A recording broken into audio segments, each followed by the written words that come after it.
Ladies and gentlemen, please take your seats. We are about to begin.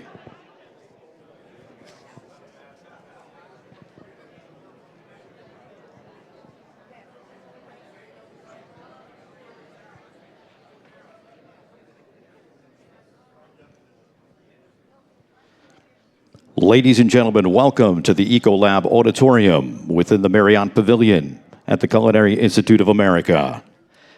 In the unlikely event of an emergency, please take a moment to locate the exit nearest you.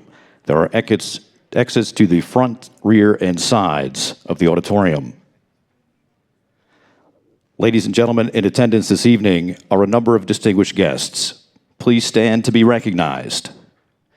Representing Congressman Mike Lawler, Ciro Riccardi. Representing Congressman Marcus Molinaro, Caitlin Daly.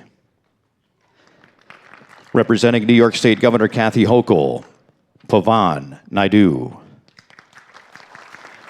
Representing New York State Comptroller Thomas DiNapoli, Matthew Martini.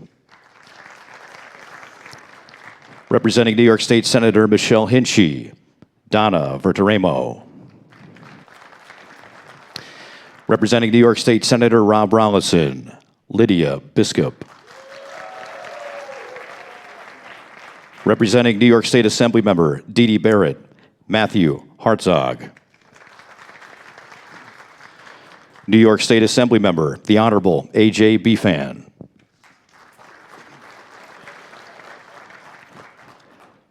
Ladies and gentlemen, show your appreciation for these countywide elected officials. Dutchess County Sheriff, the Honorable Kirk Imperati. Dutchess County Clerk, the Honorable Brad Kendall.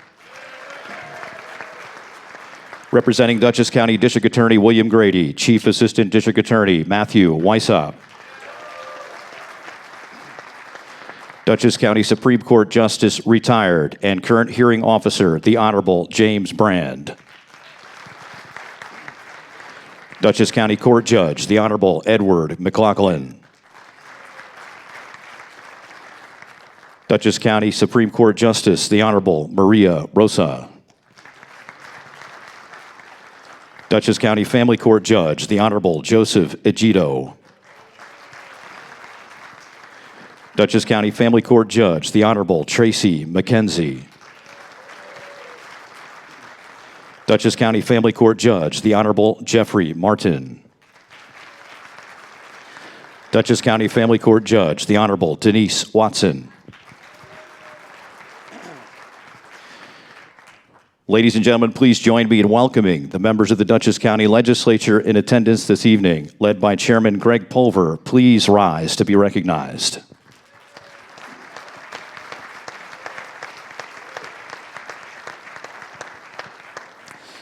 Ladies and gentlemen, please show your appreciation for the town supervisors and village and city mayors in attendance this evening. Please rise and be recognized.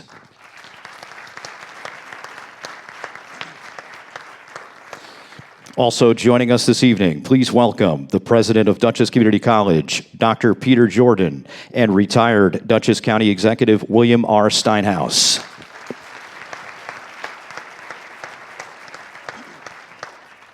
Ladies and gentlemen, please welcome the Vice President of Academic Affairs for the Culinary Institute of America, Dr. Michael Sperling.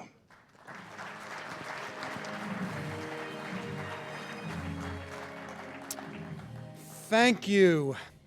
On behalf of the faculty, the students, and the staff of the Culinary Institute of America, I'd like to offer a very warm welcome to everyone in the audience today. It's really a pleasure and an honor for the CIA to have Dutchess County Executive Bill O'Neill here to deliver his State of the County address at our Hyde Park campus. We really love these opportunities and welcome you to continue being here as often as possible. The CIA has been an integral part of Dutchess County's economy and its growth since our move here from New Haven in 1972, following the college's founding in 1946. We actually were in New Haven on the campus of Yale University at our origins. We offer, as you probably know, a premier food world education to thousands of undergraduate students each year, welcoming them to the richness of Dutchess County from around the country and around the world. And we now even often offer 3 master's programs in addition to our bachelor's and associate degrees. Now, while the CIA is well known to many of you, probably most of you, either through visiting or by reputation, there are a few interesting facts I can share that you might not be aware of. Students come here, as I said, from all over, and in fact from 46 countries around the globe and from virtually every state in this country. The CIA has 6 intercollegiate sports teams. You might not realize that we compete in sports. And our teams compete under the banner of the CIA Steels. That doesn't refer to steel workers. It refers to, in fact, the instrument that you use to hone a knife, to sharpen, to hone a knife, a steel. So our CIA Steels compete. Our on-campus restaurants serve nearly 300,000 guests every year from the county and from locations far beyond the county. So many people come to this campus. We are, in fact, one of the strongest destination points between New York City and upstate. Here's some other interesting things. I'm sure you wouldn't have picked out this number. Last year, the CIA purchased 1,989,900 local eggs for use in our kitchens and restaurants. That's a lot of eggs. The award-winning brewery at the CIA produces more than 54,000 pints of beer per year. And along with Cornell University, the CIA has the only other license in the state authorized to offer alcohol to students between 18 and 21 years old for educational purposes. That does not authorize residence hall drinking. It's only within classes for educational purposes. And perhaps the most intriguing fact, more than 173,000 individual chocolates and truffles are created at the college each year. I hope you've all contributed to the consumption of some of those truffles.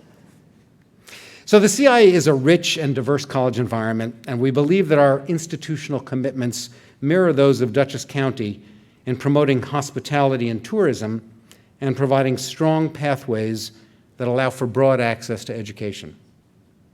We hope that you will visit us often and understand that our restaurants are the capstone learning experience for our students. Eating food at the CIA literally contributes to their learning, and we hope it does to your palate as well. We often think to ourselves when we're having to dine in one of our restaurants that we're only doing this for our students. We make a lot of sacrifices. So again, welcome, and we look forward to continuing our deep connections with Dutchess County. Thank you.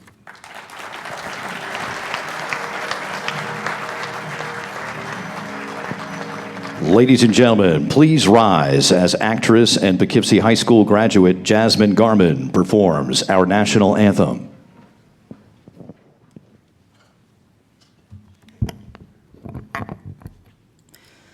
Oh, say, can you see by the dawn's early light what so proudly we hailed at the twilight's last gleaming, whose broad stripes and bright stars through the perilous fight, oh, the ramparts we watched were so gallantly streaming, and the rocket's red glare, the bombs bursting in air, gave proof through the night that our flag was still there. Oh, say does that star-spangled banner yet wave? Oh, the land of the free and the home of the brave.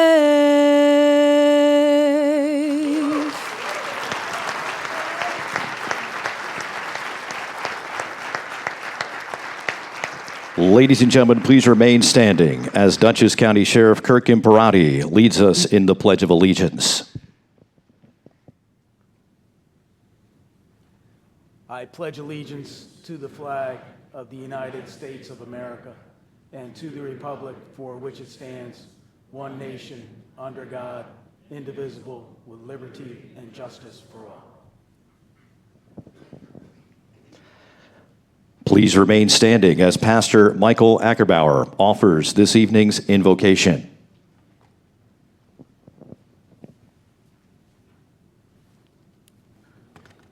Reading from the book of Proverbs. When the righteous are in authority, the people rejoice. But when the wicked rule, the people groan. Lord, we are grateful for leadership in Dutchess County that makes people rejoice.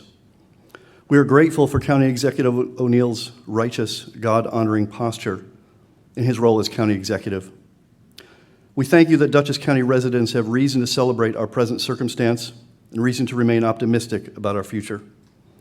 We thank you for continued growth and opportunity in this county, and for men and women in public service who seek to serve our residents in ways that benefit us all. And now we ask you for continued favor for this county, as the men and women you have put in place to steward its resources and services continue to lead with righteousness and integrity. That they, as public servants, and we, as county residents, would always seek to do good, to lift people up, to preserve and protect our liberty, and to love our neighbors as ourselves. In the name of Jesus Christ, amen. Show your appreciation for Pastor Michael Ackerbauer. And you may be seated at this time.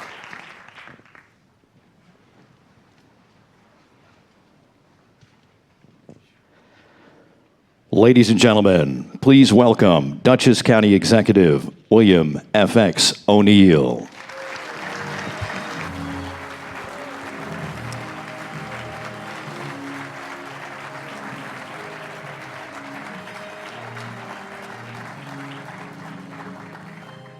Well, thank you, and good evening.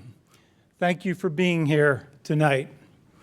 I am grateful to the Culinary Institute for hosting us again. This is such a wonderful venue, and the technology and professionalism that you provide is so greatly appreciated, and you are indeed a staple of our community. And thank you again, Dr. Sperling, for your welcome and introduction. And I would also like to thank Kirk and Jasmine and Pastor Michael as well for helping to make this evening special. This is my first State of the County. It's also my only State of the County, as I will be retiring at the end of 2023. Having served as the Deputy County Executive for Mark Molinaro, and now having the honor to serve this last year of his term. But I am excited to be here this evening to talk about the state of the county, because in a word, Dutchess County is exceptional. And tonight, I would like to tell you why, talking about our people, about our financial status, and the projects that we are working on. And I'll also share my concerns for Dutchess County in the face of New York State edicts, and ask for your help to protect our quality of life and our standard of living. So let's begin. Dutchess County is exceptional because of the thoughtful, hardworking, and dedicated leaders in county government.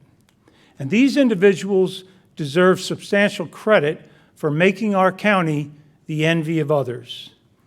Although I will not be the county executive in 2024, I am hopeful that my successor will recognize the leadership responsible for making our community the exceptional place that it is, and continue to work with that strong team to expand on the success that we've had.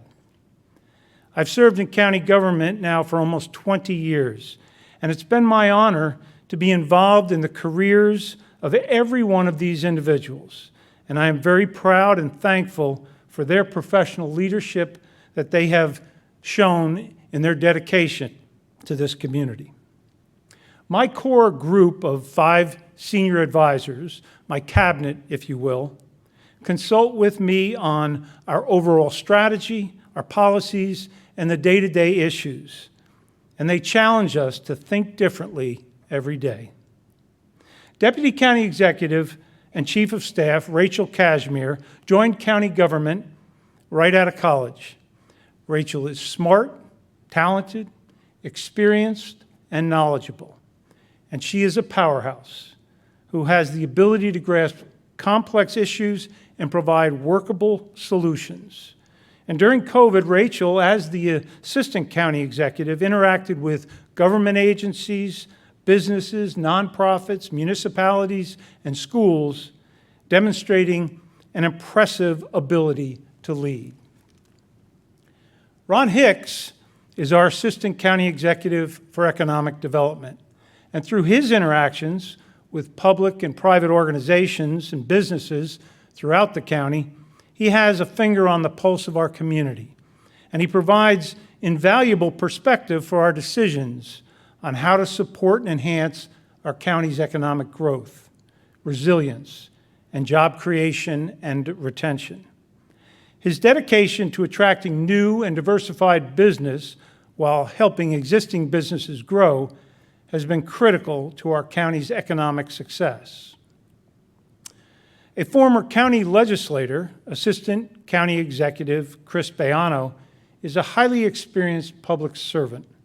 He is the liaison to the county legislature and the local municipalities. Patient, focused, and thorough, Chris is dedicated to doing what is right. He has created positive and productive collaboration among the various government agencies, and Chris also oversees several departments, ensuring operational and budgetary stewardship. Over the years that we've worked together, I am continually amazed at Budget Director Jess White's vast knowledge of the intricacies of each of our departments. The county budget is immense, detailed, and complicated. And every year, Jess and her small but extremely talented team work together to deliver a balanced plan that highlights the county priorities and policies while protecting residents' tax dollars. Communications Director Colleen Pillis similarly has an impressive command of the programs and services that the county provides, using her knowledge and expertise to provide the public critical information to access services that they need. Colleen's inquisitive nature and commitment to detail, accuracy, and transparency ensure county information and activities are understood and available to all. These are the core leaders on my team, and they are dedicated to making sure that Dutchess County is a place where we are all proud to call home. And I think the results speak for themselves. So please join me in thanking them for their continued commitment and exceptional service.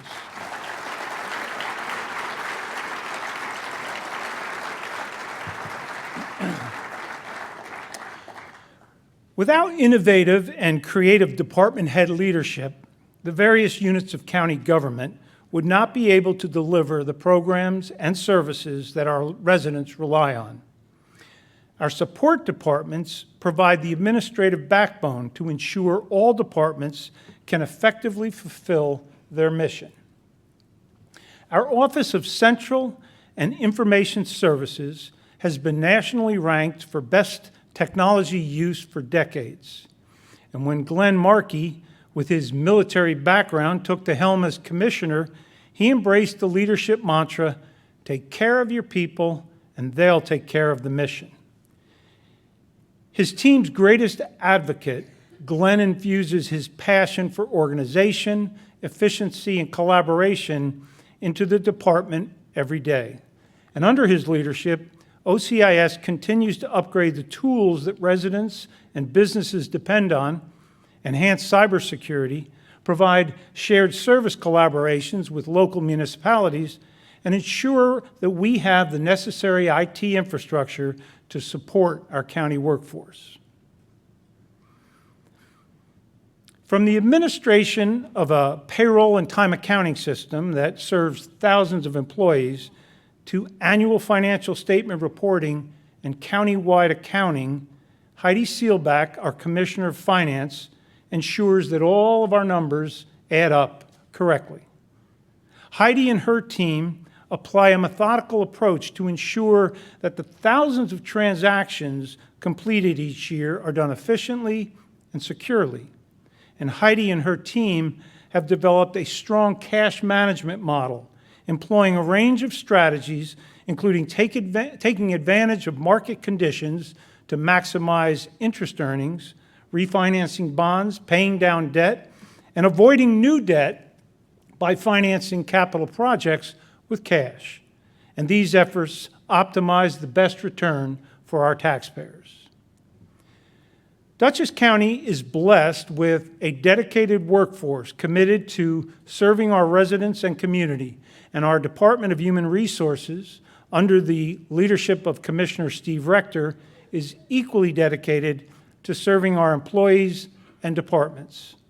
Government employment management is uniquely complex, with civil service policies and procedures to navigate, union contracts to negotiate and manage, in addition to the standard HR responsibilities of recruitment, addressing employee concerns, and facilitating training. Steve is the catalyst for his team, with his ability to lead and stay above the fray of the granular and looking at the broader perspective, working together with departments and managers to solve problems and build morale. Caroline Blackburn leads the county's law department with passion and caring. Her office is responsible for a wide range of duties, including litigating the Department of Children and Family Services child and adult protection cases, reviewing thousands of contracts, and analyzing real property tax legal matters, to name just a few. Caroline has an impressive knowledge and experience which she uses to interpret case law and precedent to guide county decisions and actions. She provides a creative contrast of ideas and is never willing to rubber stamp her approval in protecting the county and the people we serve. Our services group caters to youth and families, public and behavioral health, and our senior citizens. Dr. Livia Santiago Rosado is our newest department head, taking the helm at Behavioral and Community Health in late 2021. As one of our largest departments, DBCH has diverse roles and responsibilities, from communicable disease prevention to ensuring water quality safety. And Dr. Santiago navigates all the facets within a focus on health equity and for every resident.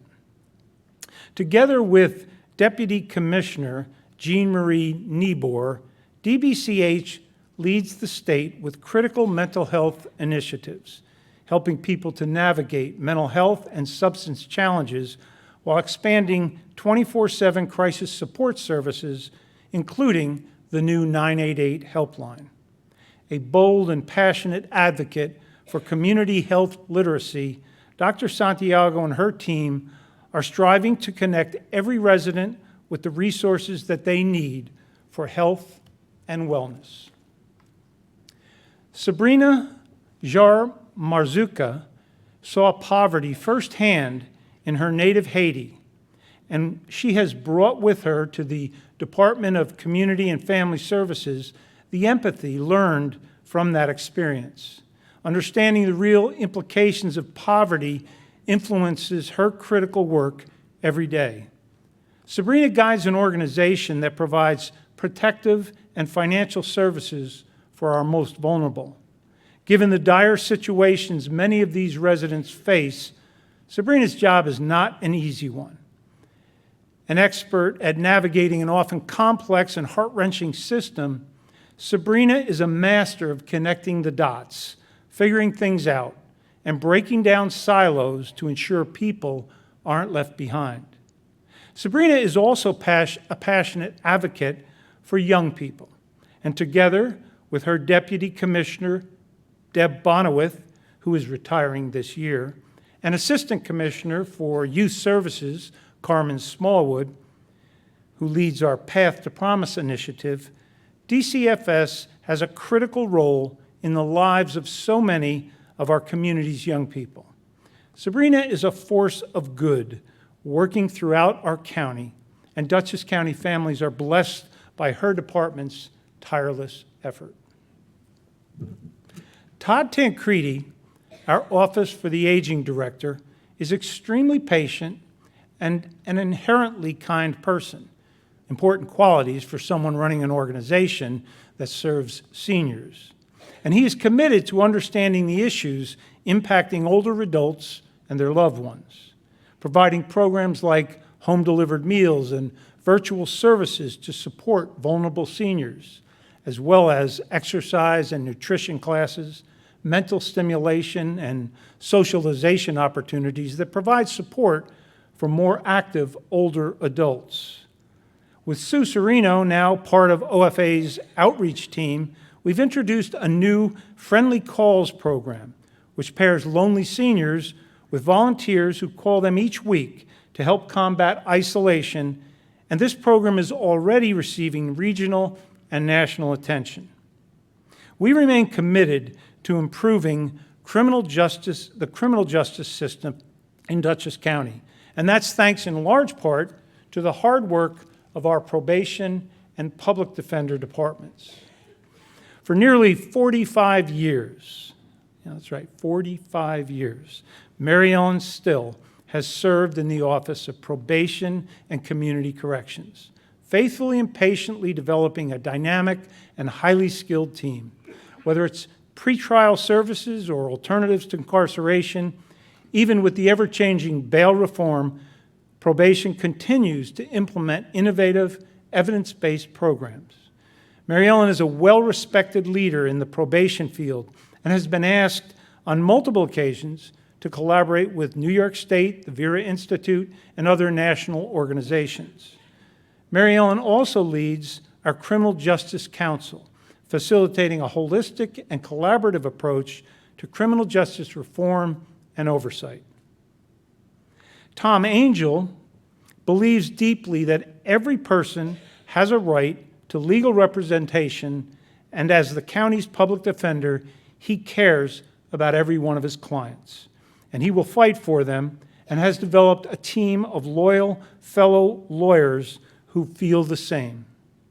Many who find themselves in the criminal justice system are suffering from problems far bigger than their criminal offense, whether it's untreated mental health issues, substance abuse disorder, or family challenges.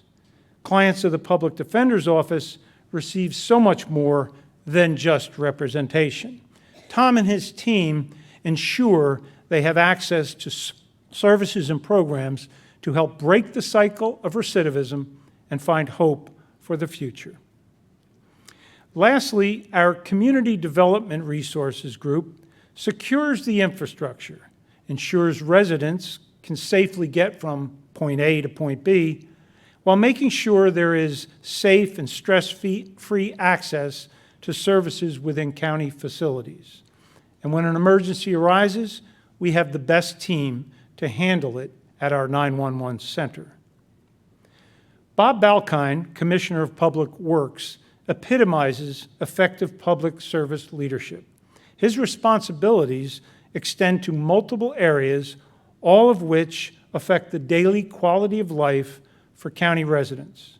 And thanks to the team at DPW, under Bob's diligent oversight, we can all trust that our roads and bridges are safe to travel on, our parks are welcoming and accessible for families of all abilities to create memories, and our facilities are maintained for the safety and well-being of our employees. Bob's work ethic, years of experience, and broad skill set ensures his department delivers successful projects while always keeping the county's budget in mind. His dedication and attention to detail are crucial in the management of the numerous systems and projects that are under his stewardship. Beginning as an intern in our planning department, our Planning and Development Department, Owen Rafter rose through the ranks to become the commissioner.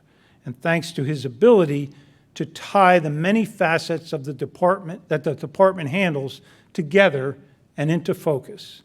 From grant programs like Agency Partner, Municipal Innovation, and the Partnership for Manageable Growth, to critical endeavors in housing, transportation, school bus safety, and much more, Owen oversees a department that has a long-term community impact. And he connects these intertwined programs to improve the living conditions throughout Dutchess County. A strong multitasker with a multidimensional approach, Owen and his department support our towns, villages, cities, and schools, and he genuinely cares about moving our community in the right direction. As our world continues to change, so does the Department of Emergency Response, evolving from its original focus on fire service to developing standardized responses to a wide range of emergency situations. Commissioner Dana Smith has the necessary perspective to identify key agencies and people to meet critical needs. And Dana leads a team that is flexible and can react to a situation with the necessary resources. Complementing his experienced leadership is Dana's calmness, paired with confidence, helping him quickly put situations in perspective, devise a plan, and keep things from becoming chaotic. And Dana knows having the right resources are critical, and he aggressively goes after grant dollars to improve our tools, and Dutchess is safer under his leadership. Our residents are well served by these knowledgeable, experienced, and dedicated leaders. So please join me in thanking them for their continued service.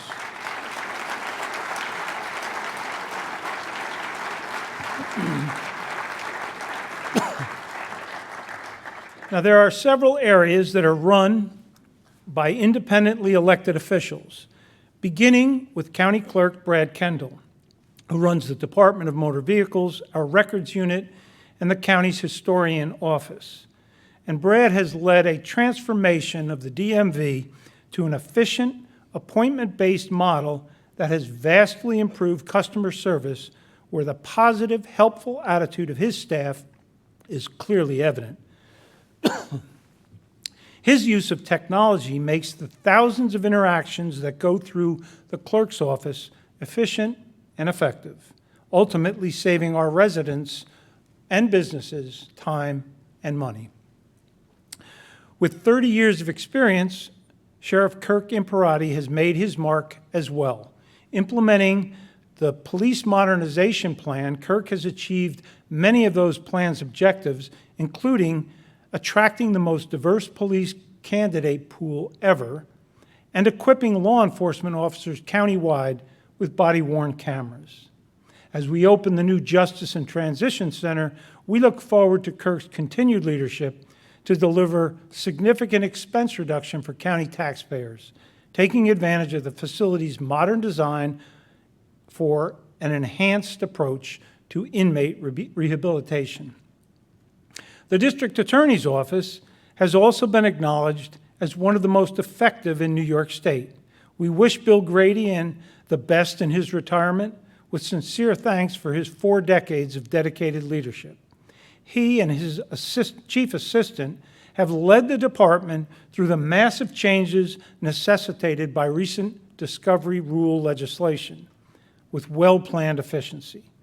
In 2024, the new leadership will utilize many years of experience to continue to guide this office into the future. The Comptroller's Office is run by Robin Lois, and we work with her on a daily basis to be sure our county is operating as proficiently and effectively as possible. We are thankful for her keen insights, objective reviews, and willingness to work together to be sure that the county is limiting risk and following proper accounting procedure. Our county legislature has been great to work with, and I attribute much of that success to their leader, Greg Pulver. He is a great collaborator and has partnered with the executive branch on all projects and initiatives that we've introduced over the last several years. Now, there are many other areas that make up the whole of county government, and we have regular interaction with them all, from the family, county, and Supreme Court judges and jurors, to the Board of Elections, to the authorities like water and wastewater, resource recovery, soil and water, as well as Think Dutchess, Dutchess Tourism, and the Dutchess Community College. Dutchess County has exceptional leadership, and it sets us apart from the rest of the state. So please, join me in once again recognizing the great work done by all of these dedicated professionals.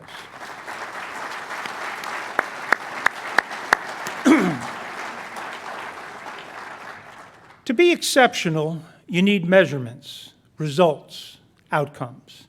And the best measurement for a government agency lies in their fiscal stewardship.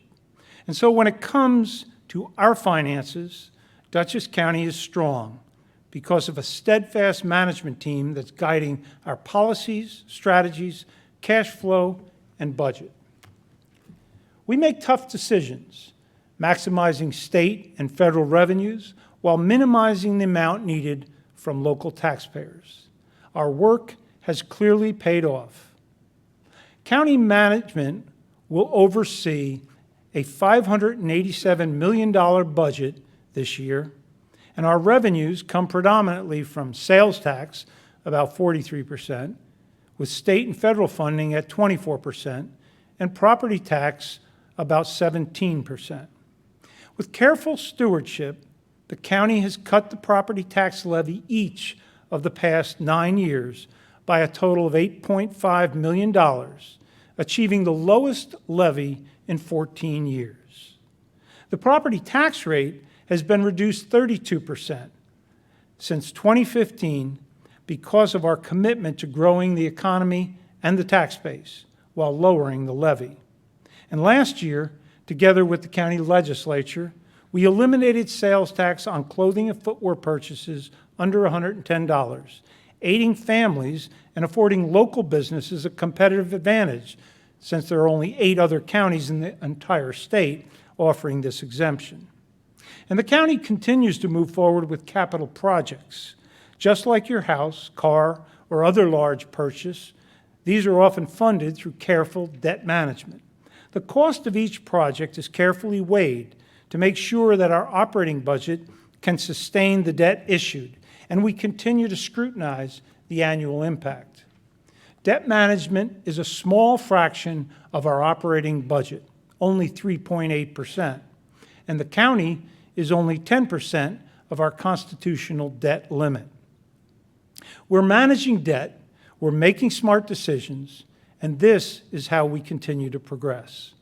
And just last week, Dutchess County again earned Standard & Poor's AA+ bond rating, the highest rating afforded to any New York county, reflecting our history of balanced operations and strong budgetary flexibility and liquidity, supported by a healthy economy.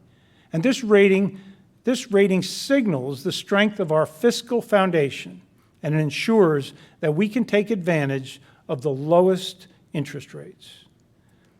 Dutchess County ended 2021 with $119.5 million in unassigned general fund balance, or savings, also known as the rainy day fund. We maintain 1 to 2 months of operating expense, or between $43 and $86 million, to provide a safety net against negative economic impacts.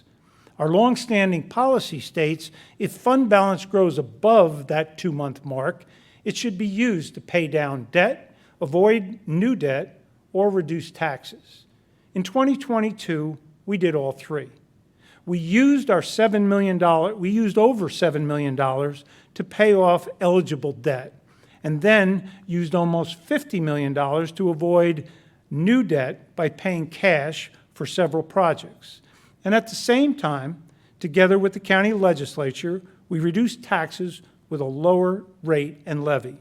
And with the clothing and footwear exemption that I mentioned earlier, we kept Dutchess taxpayer dollars in their pockets.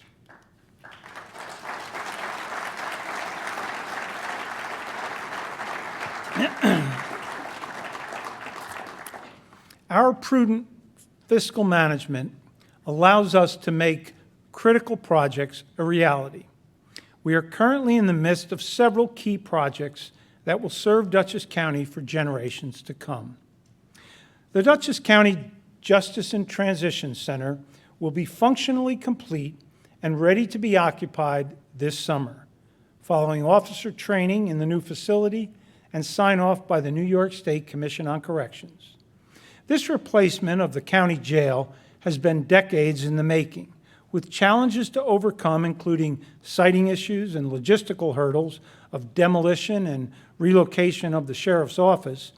But we persevered, and today we are pleased to see this project come to fruition on time and significantly under budget.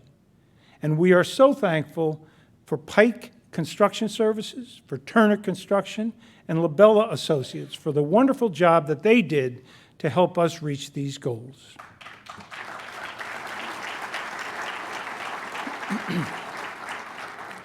With its modern design, the JTC, as we refer to it, enables us to better address the needs of both those who are incarcerated and those who work in the facility. We can be more efficient and cost-effective in this new building through modernized operations and improved personnel utilization, with the ability to save taxpayers millions each year. The contemporary design employs direct supervision, a principle utilized across the country in hundreds of facilities and considered to be state-of-the-art for inmate management and housing unit design. This new model, combined with the JTC's enhanced security features, additional cameras, and improved sight lines, all help provide a safe and more appropriate workplace for our valued corrections team. The new JTC focuses on rehabilitating people rather than just warehousing them. We will be able to further expand our innovative programming that makes us leaders in New York State. Programs such as the medication-assisted treatment, which promotes recovery for inmates struggling with opioid use disorders and has been proven to reduce overdoses and future criminal activity. We will also expand Restart, an evidence-based program that provides cognitive behavioral therapy for inmates. We have seen the success of this program with about 20% reduction in recidivism among participants. And we'll also be able to expand the accompanying Recharge program to help individuals after their incarceration with safe housing, case management, employment, education, and more.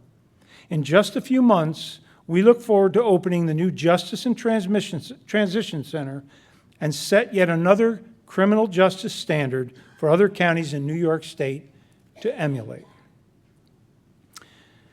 Housing needs range from emergency shelter and transitional housing to supportive housing and affordable rentals, and all the way up to market rate rentals and home ownership. The front end of that spectrum, and certainly the affordable portion, is where communities across the nation struggle. With an unbalanced spectrum, far too many face housing instability or even homelessness. We see it here in Dutchess County. Our rental market is much too tight, with a historically low vacancy rate of less than 1%, and rents are on the rise. Last year, we released our countywide housing needs assessment, delving deep into the recent trends in the housing market. While housing affordability challenges are not new in Dutchess County, long-term shifts in demographics, housing needs, and economics have made the affordability situation more urgent than ever. And with a wide range of factors contributing to the cost pressures that are felt today by today's households, there is no single cause of the problem and therefore no single solution. Our needs assessment identified a variety of tools to tackle the affordability challenge, and we are putting them to use. They include the approaches that you see here on the screen, the last one being our Housing Trust Fund. In partnership with the legislature, we created the Housing Trust Fund as a flexible and nimble funding source. And with $9 million available this year for projects that create or preserve affordable rental housing, the Planning Department is currently reviewing 8 applications received in the first round of submissions. One of those opportunities is the development of 250 income-based units at the former Schatz property, providing critical, affordable, mixed-income housing on the border of the city and the town of Poughkeepsie. Yet there is an even more immediate need on our housing spectrum, an emergency shelter. There are those who have nowhere to sleep at night, and unfortunately that number is growing.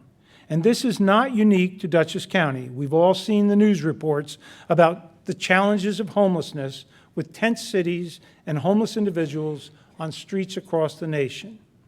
We're confronting this challenge head on and investing in a new innovative model to transform our emergency housing response system. We're creating a new facility to be the cornerstone of a housing-first approach, providing not only emergency housing to those experiencing homelessness, but also, and most importantly, extensive wraparound services, all in one place to assist them in their path towards stable housing and independent living. Last year, we purchased 26 Oakley Street in the city of Poughkeepsie with the intent of using the space to implement our new evidence-based emergency shelter model. Unfortunately, the continued opposition to this location, the costs to meet the various zoning codes, as well as the community benefit payment requests by the City Council, has caused us to reconsider. Other options do exist for the property, including the potential to create a central arraignment court, a request that the Magistrates Association and county judges have been pursuing for years through the Criminal Justice Council.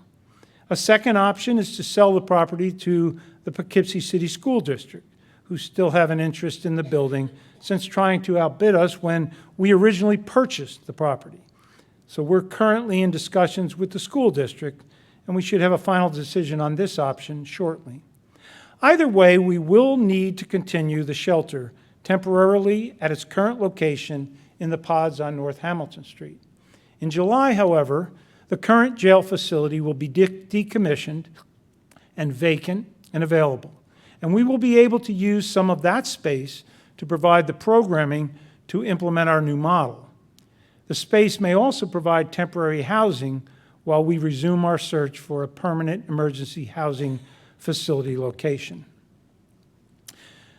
Dutchess County continues to take a proactive and collaborative approach to combating the opioid epidemic and the complex challenges that are associated with behavioral health.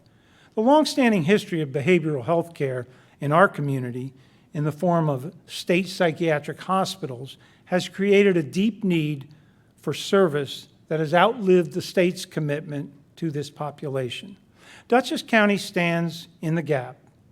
Through a constant review of the entire system of care, we are finding new ways to ensure that we meet the needs of clients at every stage and every level. This includes prevention, treatment, crisis intervention, acute care, and recovery. This year we launched LEAD, the Law Enforcement Assisted Diversion Program, with the City of Poughkeepsie Police. The program is reaching the unreachable, and in its first month of operation already, we have helped 3 clients begin their treatment journey. The Empowerment Center has found its new home at 230 North Road, offering a drop-in style service that is low barrier, peer support centered, and the perfect addition to our planned whole health campus. Our stabilization center continues to serve as the model for New York State, and we will be the first licensed supportive stabilization center statewide, enhancing services while reducing taxpayer expense. And we thank our partner, People USA, for their unwavering dedication to this work.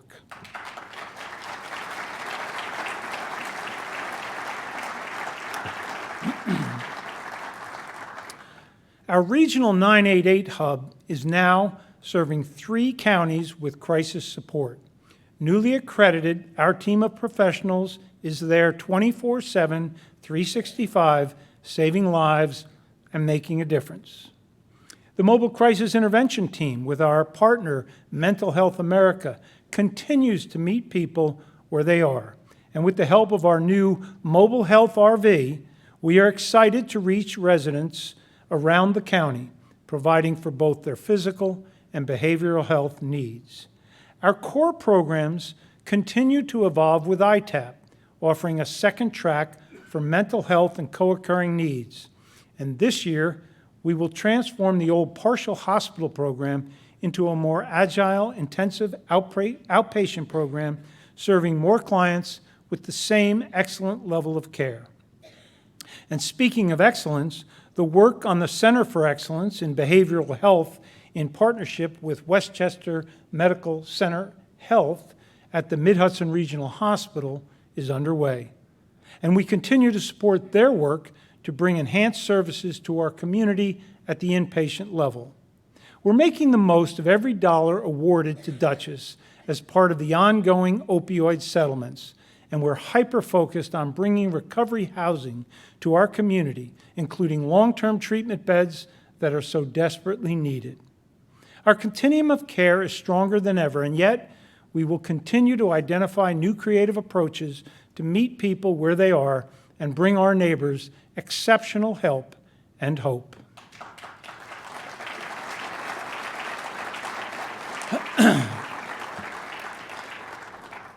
I've used the word exceptional several times already this evening, but it is the perfect adjective to describe our award-winning Dutchess County Park System.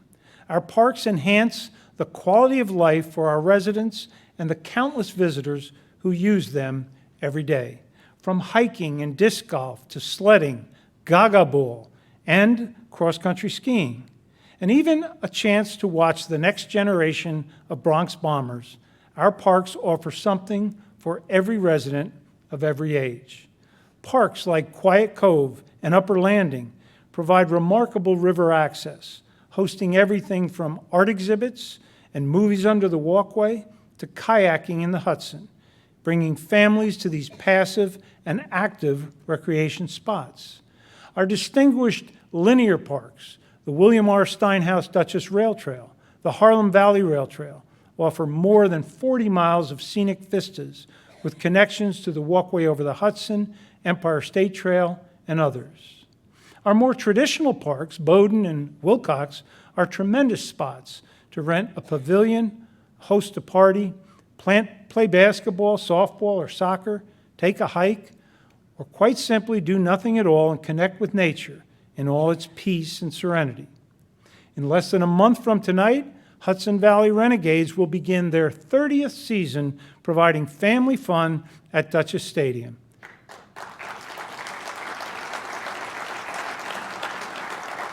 That's a county park that attracts thousands each year, and not just for baseball, with concerts and other events throughout the year. And our latest edition, Camp New Teaming in Pleasant Valley, welcomed 1,000 children from around the county last year, and many will enjoy outdoor learning this summer as well. Youth development at Camp New Teaming aligns perfectly with our path to promise, and we're proud to see so many children experience it. As all-encompassing as our parks currently are, there's more to come in 2023. Pickleball is sweeping the nation, and the first pickleball courts at a county park will open this year at Quiet Cove. So grab a paddle and join us. And this spring, the first phase of the North Side Line will welcome visitors to the new urban trail connecting the city and the town of Poughkeepsie. The Renegades owners, Diamond Baseball Holdings, have begun improvements at Dutchess Stadium. And yes, following years of discussion and planning, construction on the Lake Walton Preserve will commence this year, bringing that much-anticipated all-access process to fruition. Each of these quality of life enhancements will make our prized parks even more exceptional for all of us fortunate to call this community our home. Our Youth Opportunity Center, the U, will change the lives of young people throughout Dutchess County for decades to come. And tonight, we stand on the verge of the next step in bringing this transformative countywide youth center to reality. For more than 13 years, our county has been without a YMCA, a building that served so many and offered athletic and educational opportunities to families in the city of Poughkeepsie and beyond. And since the Y left, and particularly in recent years, there's been a grassroots effort to bring back to Dutchess County a similar building with such important programs for children and families. The 35 Montgomery Street Coalition, the Poughkeepsie Children's Cabinet, and the City of Poughkeepsie have been among the county's key collaborators in generating interest in the U. And with our partners in the county legislature, we have led the way to make sure this vital project happens, most notably with a $25 million county commitment to bring the U to life.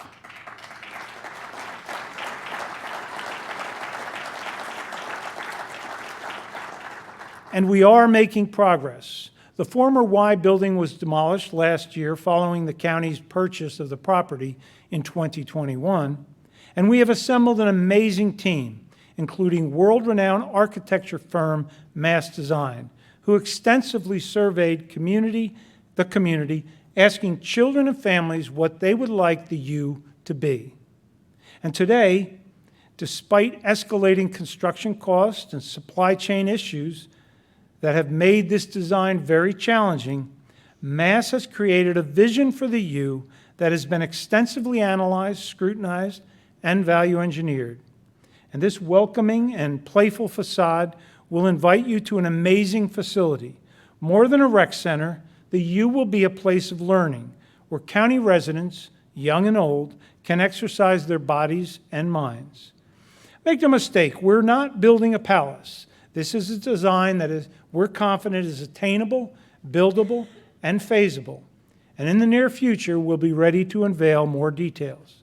But in the interim, we're working with the Dyson Foundation to establish the fundraising effort needed to complete the project, as the county cannot solicit donations on its own. Meanwhile, our collaboration continues in conjunction with the Poughkeepsie Children's Cabinet with the acclaimed Harlem Children's Zone, focusing on a comprehensive and holistic approach to youth development and eliminating intergenerational poverty while concentrating on children, their families, and the greater community. The U will be the physical hub for the Dutchess County's innovative Path to Promise, the center of our efforts to ensure that every child in the county can access the assets and resources that they need to become successful adults, from cradle to career. And we're excited to see how the U will impact future generations of Dutchess County children, and we continue to make progress toward our ultimate goal.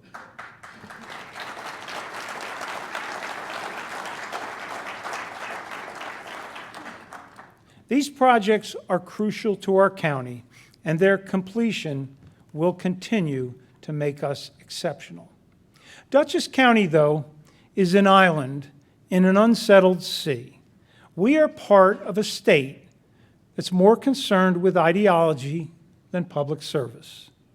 Although we can see a bright future for Dutchess County, we're impacted by ominous clouds that hang on New York's horizon. And while there are many issues, I will limit my comments this evening to just one, the CLCPA, the Climate Leadership and Community Protection Act, a so-called plan that neither leads nor protects. The CLCPA intends to eliminate the use of fossil fuels in New York State by 2040, electrifying how homes are heated, food is cooked, and vehicles are powered. This will be massive change. Currently, about 85% of households statewide heat with natural gas, propane, or fuel oil. And starting in 2025, per the CLCPA, new home construction will be required to use zero-emission heating systems. And as of 2030, homeowners will no longer be able to replace their propane, gas, or oil-fired furnaces. This electrification of New York will increase demand on the electric grid exponentially. It's important to note our current system provides availability, reliability, and affordability of energy to meet our needs. 50% of our current electricity is produced using fossil fuels, primarily natural gas, a clean-burning fuel with well-established benefits, plentiful supply, and a reliable delivery infrastructure. New York already has per capita CO2 emissions, the lowest per capita CO2 emissions of any state, decreasing approximately 20% from 2019 to 2020 and approximately 54% from 1970 through 2020. Only 6% of our current electric supply is powered by solar and wind. However, the CLCPA projects that miraculously 70% will come from wind and solar by 2040. And another 20% is projected to come from thermal. However, this assumes that hydrogen will be adapted as a fuel source. Now, this is currently a theory, and that still needs to be developed. And then we'll be required to figure out an infrastructure that can connect it to the grid. So at this point, this can best be described as wishful thinking. And that's the crux of the issue with CLCPA. The most aggressive targets in the nation have been set without clearly identifying how they can be realistically reached. Although the state is unclear on how this new renewable energy sources will be created, there are clear paths on how they will dismantle the current infrastructure that now works just fine. And what is the cost of this endeavor? The CLCPA projects cost of energy will go down, although how this will happen is really not explained. But any economics textbook teaches that when demand increases dramatically and supply decreases dramatically, costs will increase dramatically. And in the end, what is the net benefit if we could actually achieve zero fossil fuel use by 2040? Well, China and India are already producing 36% of the world's total CO2 emissions, and they continue to add to global emissions as they increase the use of coal and other fossil fuels. All of New York's efforts, if successful, will only decrease global CO2 by 0.5%. I repeat, 0.5%. What real difference will that make? New York's competitiveness in the global economy will be greatly diminished, while the countries actually causing the real pollution will benefit by selling New Yorkers the products that we need to complete the CLCPA energy transition. Doesn't sound right. Well, the bottom line is that the CLCPA will have caused our energy costs to skyrocket, our energy availability to be greatly reduced, and our way of life so totally disrupted that the mass exodus of businesses and individuals will devastate New York beyond repair. This is pure madness. And we are all familiar with the Central Hudson building problems. Well, there was a moment about a year ago when Central Hudson, knowing that the conversion to the new system had a significant number of unresolved bugs in the software, they still made the decision to move forward and go live with a system that had not been fully tested nor demonstrated to be operational. And the results were disastrous.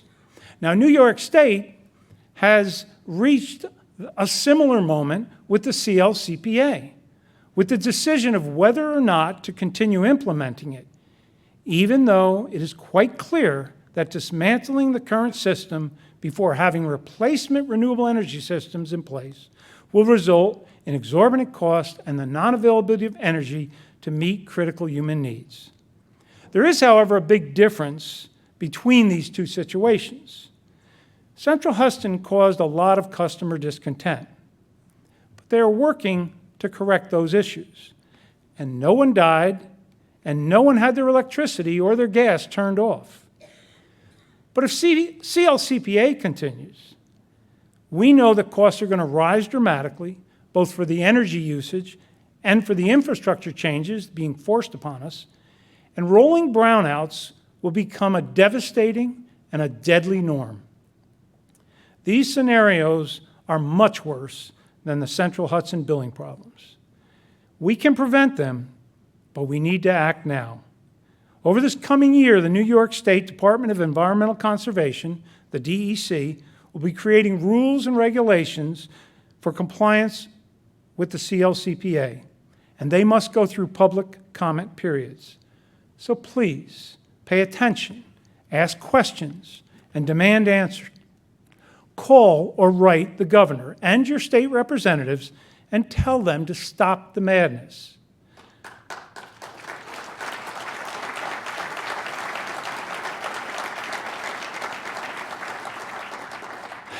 Now, I really don't want to end this on a down note, and so I won't.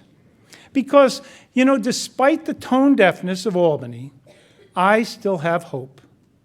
And that's because I believe that God can and will continue to bless Dutchess County. The good Lord works in mysterious ways, and so I do have hope. I begin each morning praying that God will give wisdom and clarity to our state legislators and our governor.